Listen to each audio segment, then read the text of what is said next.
बीजापुर जिले के गंगालूर के पीड़िया के जंगलों में कल 12 घंटे चली ताबड़तोड़ मुठभेड़ के बाद सुरक्षा बल के जवानों की संयुक्त दल ने 12 नक्सलियों को मार गिराया। साथ ही मुठभेड़ में घायल 3 नक्सलियों को हिरासत में लिया गया। वहीं पुलिस नक्सली फायरिंग में एक ग्रामीण भी घायल है, जिनका इलाज बीजापुर जिला अस्पताल में जारी है।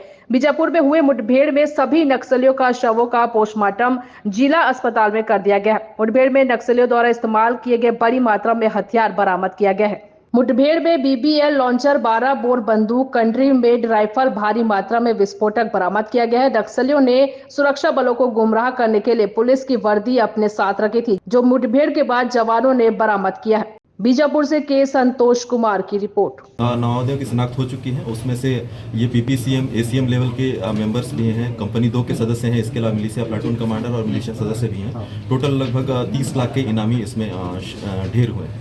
सर ऐसा पहले देखिए, जैसे जैसे रणनीति हमारी चेंज होती है, नक्सलियों की भी रणनीति चेंज होती है। तो पहले भी कई बार हम लोग को ऐसी सूचना मिली थी और पहले के जो हमारे जो अभियान होते थे उसमें भी ये पाया गया था कि ये अपने कॉम्बैट, अपने जो जवानों के जो कॉम्बैट यूनिफॉर्म है उनको उसके रूप में रहते हैं ताकि हम लोग को छदम कर सकें। तो ये एक उनकी भी एक टैक्टिक्स की वो है, तरीका है जिसमें हम लोग को ये जो यूनिफॉर्म मिला था। सर कितने जवान? स्ट्रेटेजिक है, इसको हम नहीं बता सकते, ना प्लान इसको क्लोज कर सकते हैं। तो ये एक स्ट्रेटेजिक पॉइंट है। काफी नामी नक्सली है। तो ये जो जबरदस्ती का प्रोपेगेंडा फैलाया जा रहा है कि इसमें मिले जो है नाबालिग है, इस तरह का कोई इसमें नाबालिग नहीं है। आप लोगों को सूची मिल जाएगी, सूची के साथ बताया जा रहा है कि किसी नक्सली तो घायल अवस्था में है।